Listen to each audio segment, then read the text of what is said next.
Well, it's over. The U.S. Open is over, according to Mr. Tennis Talk here. This is a brilliant meme from Mr. Cam at the Tennis Talk. The battle for the title is over. It took place last night. And unique Yannick Sinner, the golden child, the chosen one, he has done it. He has all but won the title. Of course, if we scroll down, we still have to see the battle for the runner-up plate. Now, no offense to Jack Draper, the Drapermeister. I like that. That was a comment, the Drapermeister. I like that name. Anyways, no offense to him, but this does feel like it should have been the Final Four that we got. But no, we have a different Final Four. Yannick Sinner still has to beat Jack Draper. And, of course, he has to beat the winner of this All-American U.S. Open semifinal. Take a look at this. I remember these days, the early days of watching tennis. 2005, Andre Agassi in the final. He had to beat Robbie Ginepri in the semifinals. This will be the first time since 2005 that we have two American men in the semifinal. And, of course, it'll be the first time since Andy Roddick losing in 2006 to Roger Federer in the finals of the U.S. Open. It'll be the first time since 2006, Andy Roddick's loss in the final, that we will have another American man lose in the final. Of course, anything could happen. And who knows with Yannick Sinner? We know one thing about him. As great as he is, he can be a little fragile at times, although he hasn't been in a while. So I'm not betting on that, but anything is possible, of course. Why am I not happier? Why am I not happy about this All-American Slam? Well, first off, I have a Bauchschmerzen. Bauchschmerzen. Es tut mir weh. Jede 15 Minuten ist mir zu das Badezimmer gelaufen. And I don't know why. I mean, every time this happens, I just mehr Süßigkeiten essen and more Kaffee getrunken. I drink more coffee and eat more chocolates, but my stomach keeps hurting. But that's not the main thing. Practicing Germany for my next trip. Oh, God, I just gave it away. Practicing German for my next trip. Could be to Austria. Not necessarily Berlin. Doesn't mean that. Why am I upset? Well, forget the draw. We'll look at that in a moment. Maybe it's because of this. Here's a comment from an Italian, and we all know the irrational hatred that many Italians have for me and this show. According to Giuseppe Cumbo, I'm assuming that's an Italian name there, love your show and have been watching it since Australian 2017. But your predictions are so often wrong. That struck me. That struck me like a thunderbolt. Leo says, Sinner will defeat Fritz in the final. Well, that prediction, I think, will be right. And that is my prediction today, of course. One more from BR1729. More BS excuses for Joker and more shade thrown onto every other player. Matt, the GOAT hack. I actually really like that. That's pretty good. Maybe I am the GOAT hack. Yes, that is my secret, folks. For years, I have just picked the big three to win, and that's why my predictions were mostly right. But now that we don't have a big three, it might be pretty tricky. We go to my draw. Take a look at it very quickly. We'll start from the bottom half of the draw. Starts off pretty good. Of the 32 first-round matches in the bottom half of the draw, I picked the outcome, the winner, 27 times. I was only wrong on 5 of them. And, I mean, who would have thought that this qualifier, or no, it wasn't even a qualifier, that this Jun Chang Shang would take out Bublik, right? That was one of the ones I got wrong. Who would have thought this wild card would take out Adam Walton? Okay, that's... I mean, yeah, I should have got that one, actually. Who would have thought that Rinky Dinky Hijikata would have got Alejandro Davidovich Fokina out? Huh? Who would have thought that Roberto Batista Agut would lose on a fast-playing hardcourt in the first round to Luca Nardi? Okay, Nardi's been pretty good. That was a bad pick. Who would have thought Laszlo Djere would have took out Jan Leonard Struffy Struff? Not the worst. We move on. Out of the 16 players who would make it into the third round on the bottom half, I had 14 of them correct. Where was I wrong? It's not so bad. Bublik and my guy Hugo Humbert, my French friend. Mon ami français. 5 out of 8 in the round of 16. Of the 8 players in the bottom half of the draw, I got 5 out of 8. That's better than half. That's pretty good in tennis. We'll take it. Musetti, I was wrong on. Of course, I was wrong about Shelton and Joker. Shocking. Then we get to the quarterfinals, and it's not looking so good for me. Usually I'm a lot better here. 2 out of 4. I had Dimitrov correct, and I had Zverev correct. And I shouldn't have picked Ruud. That was a little dumb. Then we get to the semis, which is making me very sad. It's been a while since I've been 0-2 in a semifinal. Taylor Fritz versus TFO. I had Joker versus Zverev. Wouldn't most people have that, though? If we go to the top half of the draw, I got 24 out of 32 of the first round matches correct in the top half. I got 9 out of 16 in the second round in the top half. That's pretty good. I got 5 out of 8, better than 50% again. So what is that? Is that 5 out of 8 for both? So I combine 10 out of 16. That's not too bad in picking the round of 16. And I had 3 out of 4 in the quarters. Sinner, Meds, the Demon. I had it all, except I had Alcaraz instead of Draper. Did anyone really have Draper instead of Alcaraz there? How many people had that? Comment below if you made a draw before the tournament and had that. And then finally, this is rough for me. Of the semifinals, I missed TFO. I missed Fritz. I missed Draper. That's 3 out of 4 I'm wrong. But I did have one right. And that is the guy who's going to win the tournament. Yes, I have him losing to Djokovic in the final, but maybe my devotion to the big three, maybe it's hurting me at this point. Maybe after Djokovic retires, I will do even better, because then I'll probably just keep picking Jannik Sinner, who I changed my pick to, who will win the tournament. I had him in the final. I changed my pick to him winning, and after this thing is over on Sunday and he wins it, I will still reign supreme as the best at making predictions in the world of tennis on the World of Tennis YouTube.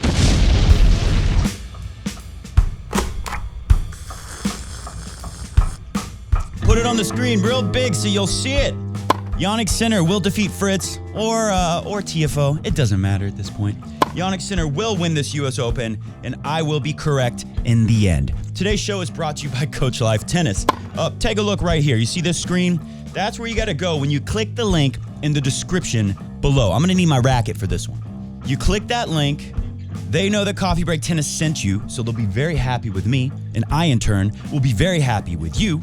You put in your information there, and then you get a week free access to their golden vault of tennis teaching gold. Tennis teaching golden content that you need, whether you're playing tennis or you're coaching someone how to play tennis. It'll help you very much. My case in point. The other day I went to it, and I wanted to work on my volley a little bit, so I watched some of the videos they had in their volley. And I came upon, I can't remember the name of the coach, but he was the coach that developed Pat Rafter from a very young age and taught that guy to have the best volley on tour in his day. Took him to #1 in the world. Not for very long, but he did get to #1 in the world. Anyways, that's what CoachLife is all about. They find the coaches, not the ones you see in the box saying, okay, right here, this point, right here, let's go. Come on, right? Not those coaches. Those coaches aren't going to help you very much. Those coaches are more like grown men babysitters, right? Let's just say it. It's okay. And they're like massage therapists. Just don't let them massage any cream into you because you might have a doping scandal on your hands. So watch out with the creams from the massage guys. Anyways, these are the coaches that took these guys when they were young and turned them into the ballers you see on tour today. So case in point, I watched a video on the volley. And one thing, sometimes I wonder, when I'm up at the net, do I want to have my racket a little higher? Is that going to help me? There is cat hair, God knows what kind of hair, on my Roger Federer pro staff. Anyways, sometimes I wonder, should I be a little higher? Should I be a little lower? Roger would be a little sideways, but it takes a little longer to get to the side. And I saw this coach talking about how one of the things he worked with Rafter was to keep it really low, actually. You want your racket lower. That's going to get you behind the ball faster. He said, punch the volley is not the best thing to say. Yeah, for some people, you see kids come, I teach kids tennis, and they swing like crazy. Yeah, telling them punch the volley might help them a little. But for me, I already have a decent volley, so maybe that's not the best thing to tell me anymore. And he said, really, the way to think about the volley, keep your hand low, get your body low so your eye level. That was what Pat Rafter was so good at. He kept his eye with the ball, and he said, just get behind the ball, go through the ball. And you'll see, if I just go straight through the ball, look at this fall through. Does that look familiar? They always seem to finish sideways with the blade pushing back at you. I'm not changing my grip at all. I'm behind the ball. Boom. I'm through the ball. My volley was outstanding. I played a friend of mine who I play all the time. He'd actually been beating me a little bit more than usual in the last month or two of us playing tennis. We play, at least once a week usually. And I destroyed him. I beat him in the first set 6-1 in less than 20 minutes. He looked depressed. And I thought to myself, isn't this why we play tennis? Isn't this what it's all about? This is what the hard work is for me to enjoy a moment like that when I shattered the confidence and self-belief of my good friend who I play tennis with all the time.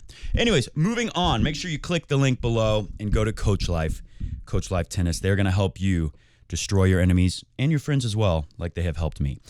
Moving on. Taylor Fritz in the press conference is where we shall start. I really liked what he said. You know, these guys, they've been around a long time. They're obviously very good. There's a bigger part to this that I'll get to in just a moment, but they're obviously very good. And Taylor Fritz talked about how it gets more and more normal the more you're there, right? The first time you're in the quarterfinals, it's probably pretty terrifying. We know that, but it's interesting to hear him talk about it. Go! Top players, someone like Novak, the quarterfinals is the same as, holds the same weight as like the second round, the third round, whatever. It's just common. You're used to it. So, I mean, just being in quarterfinals, it's made the whole, I guess, like moment of, wow, I'm deep in a slam become a lot more, I guess, dull of a feeling. So I can just treat it like, treat it much more like any other match. Good stuff. Totally agree with him. I think that's part of what helped him get through Zverev. In the last video, we read a comment that said, Matt, do you really think you can push all your chips in? I even saw one comment said, are you willing to bet Mrs. Cat on it? I'm glad I didn't bet Mrs. Cat on Zverev winning that match. Are you willing to put all the chips in, Matt, and say that Zverev has what it takes mentally to finally get over the hurdle? We know he's got the weapons and the tools and the skills and all that, but Matt, do you really think mentally he's going to be able to get over the poopin' pantsin' moment that we saw in 2020 final against Dominic Thiem? And I said, let's see him get through Fritz and get into that final, get through TFO and Fritz, whoever, Dimitrov. Let's see him get into that final, and then he's going to answer the question for us. But actually, it turned into a real poopin' pantsin' moment in the quarterfinal with Fritz. They both looked nervous at times. Taylor Fritz would talk about it, saying, he was tight, and Zverev, he was surprised to see, looked tighter at times. They were playing careful. And I remember there was one moment. How did that match finish? I can't remember. It was like a fourth set tiebreak maybe. It doesn't matter, but I think it was a tiebreak. They were close. I think Fritz had a mini break or two. But still, Zverev could have easily got back into it if he could have just won his 2 points on serve and put the pressure back on Fritz. And they were going backhand to backhand. And you think, all right, Zverev's not going to miss here. And then Zverev missed a very makeable backhand and threw his arms up and looked at his coaches and just looked desperate. And I knew in that moment, he'd been nervy throughout the match, but especially in that big moment where you would think he's the guy who's been in this situation more often than Fritz has, even though Fritz has been there a lot lately. And I thought, he's the guy who's not dealing with the nerves as well. And obviously he felt that this was a huge opportunity. He probably likes his chances in the final against Sinner better than, playing Djokovic or somebody like that. Not many people like that, but you get my point. Anyways, moving on. Speaking of that, TFO, I thought, had a better reason, though. Fritz is right. The more you do it, the more normal it feels. I like how he said, like Djokovic, a quarterfinal feels more like a third round to him, probably. Take a look at this. This is great. The quote of the tournament. Francis Tifo says, it's not like it once was, where you make a quarterfinal and you see that you're playing Rafa, and then you start looking at flights. How true that is. And, we all know that's true because, I don't know, it's hard to say the quality of the matches are going down. Do comment below. I'm interested to see if anybody agrees with me on that. I'm not even saying I think that myself, but do you feel like the quality of the matches, because we don't have a Rafa there, are going down? The matches are still very good. We've seen more beatdowns. We've seen a lot of guys get hurt. I don't feel too bad about being wrong about De Minaur not beating Draper. And I said, Draper's got the kind of game where he could blow him away, especially on a fast court. It's hard to predict a match like that. And I also said De Minaur might have injuries pop back up, and they sure did. Dimitrov, same thing, had some injury issues. So I don't feel too bad about getting those wrong. I'm a little surprised with Zverev, but he looked chokier than Fritz, so that was interesting too. I guess he was probably looking ahead in his draw, thinking about what an opportunity it was. All he had to do was get through Fritz. Suddenly, the easy thing in front of you becomes very difficult when you think about how easy things can be down the road. Anyways, I think the crowd knows it, that they're missing some of these guys like Rafa in the quarterfinal, waiting to TFO. He got through Dimitrov, but if it was Roger, Rafa, or Novak, he wouldn't get through. He'd be leaving. He'd be looking for flights again. Roger La belle ovation du Dr. H pour Monsieur Roger Federer. Tout le monde connaît toujours un plaisir de voir Roger Federer. I mean, listen to this. This is from Eurosport France, by the way. I had to read all the French captions here. It sounds like the crowd is saying, please, Roger, go down. You look good. You look the same as when you used to play.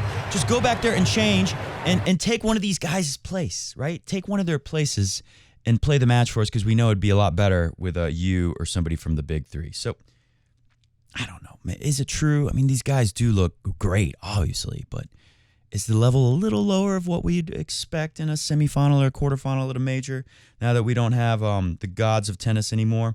Let's move on to what Roger Federer said about the doping scandal. We shall get into the doping scandal now. I understand the frustration of, has he been treated the same as others? And I think this is where it comes down to, what it comes down to. I think we all trust pretty much that Jannik didn't do anything, but the inconsistency potentially that he didn't have to sit out while they weren't 100% sure what was going on. I think that's the question here that needs to be answered, and I wholeheartedly agree with Roger Federer. Here's another thing I also thought when I first heard the story. It's not something we want to see in our sport, said Roger. These types of news, regardless if he did something or not, or any player did, it's just noise that we don't want in our game, says Roger Federer. And that was the first thing I thought. I thought, this sucks. This is going to hurt tennis. And, whether it's true or not, a lot of people are going to think it's true and look at Sinner in a weird way. And we're going to have haters hating on Sinner for years to come now, citing this. And I think, obviously, everything they did in the investigation, Sinner's innocent. I truly believe that the way Sinner brought to the attention, this is what contaminated me. It was an accident. You can see how small of an amount it was. This is not something that would help my game or help my recovery. And the fact, they made a big deal about it being 2 tests, but they were 2 tests within like 5 days apart, I think. Something like that. Anyways, it was 1 billionth. I understand Kyrgios said something like, well, it gets out of your system very fast. But to me, mostly, Sinner just doesn't seem like the guy who's going to cheat. He seems like the last guy I would suspect on tour of that. And on top of that, the guy is so skinny still. Do you really think he's doping and beefing up the muscles? Like, yes, he did put on muscle, but it took him freaking 3 years. I've been complaining on this very show that they need to work harder on building up his leg muscles. He's always hit the ball this hard, right? He's always had the most spin. It's funny. He's like Djokovic and Federer mixed. I was talking about in the last video how Sinner's the perfect player, and and I'm going to show you some clips of him playing. He looked so awesome. But I was thinking to myself watching him last night, he almost looks to me like a mix of Federer and Djokovic, right? He hits a flatter ball. He moves around the court and slides into splits and hits that two-handed backhand like Joker. But he's got a spinnier ball than Joker. Like Joker did develop topspin on his ground strokes over time. And that helped him a lot. But I feel like Sinner can really obliterate the ball with more power than Djokovic and have a little more safety on the shot with how much spin he puts on it. So he's kind of like Roger in that Roger hit a fairly flat ball, but he did apply a ton of spin. It was like the perfect blend of spin and flat, like raw power. And Sinner kind of reminds me of that, the way he can hit the ground strokes. And we're going to look at stats on they measured everyone in the quarterfinals, what they're doing better than the others. And you see it's obvious Sinner's going to win this thing unless he mentally breaks down or his body lets him down. Anyways, Tad Ficus the Cactus says, Sinner doesn't need drugs when he has carrots. And I fully endorse this view. It's a shame. They obviously gave him preferential treatment, but that doesn't mean he's not innocent, right? They were like, oh my God, this is the star of our sport. Let's send all of our resources right now to investigate everything. And it turned out it was okay, but they wouldn't have done that for number 100 in the world. That's what's wrong with this to me. And as Roger said, the whole thing is just ugly and we don't want it. So it does suck. Sinner did fire the guy that put the special massage face, hand, and sometimes penis cream into his back. Anyways, who will be, we already pretty much talked about this, but let's look at the comments. Jannik versus Taylor with Jannik winning it all. I agree. Tasty Tennis says, I'm a big fan of Sinner, but guys, don't underestimate this monster Draper. He's playing well and will play like he has nothing to lose. Unfortunately for Draper, one thing that's holding him back, the head-to-head, not too important. 3 years ago, he lost 7-6, 7-6. If anything, that's a good thing. At Queen's Club, the Sinner, I think it was 2 tie breaks like that. I believe TFO in the head-to-head has a similar loss to Taylor Fritz. He has a lot of losses to Taylor Fritz. Anyways, Tasty Tennis is right. Draper, he's got the power to where anything could happen. He's not going to feel much nerves or pressure, you would think. It's his first time in a semifinal, so he's going to have some feelings. But he is the major underdog, so he should be able to swing pretty freely. However, he is also dealing with some injury issues. That on top of the beast and center, I don't see it happening. Jagan Kamak says, Yinner versus Fritz button, please. Here's that Queens Club match. 7-6, 7-6. First tiebreak, very close. 8-6 for center. 7-2 in the second one. That was 3 years ago, though. Look at this one.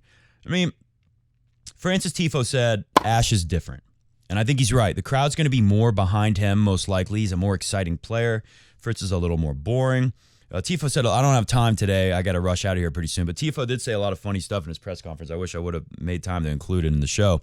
But one thing he says, like, they asked him, describe Taylor Fritz, and he's like, Taylor Fritz, like this guy who played tennis part-time when they were juniors. He only practiced like a couple times a week. He wasn't as serious as other players. He's always in his room, locked up, playing video games. But he's very funny, too, he said, in his own sarcastic way. But I thought that was funny that he talked about him like he's this video game nerd. Anyways, we look at the head-to-head. We see that Taylor Fritz won.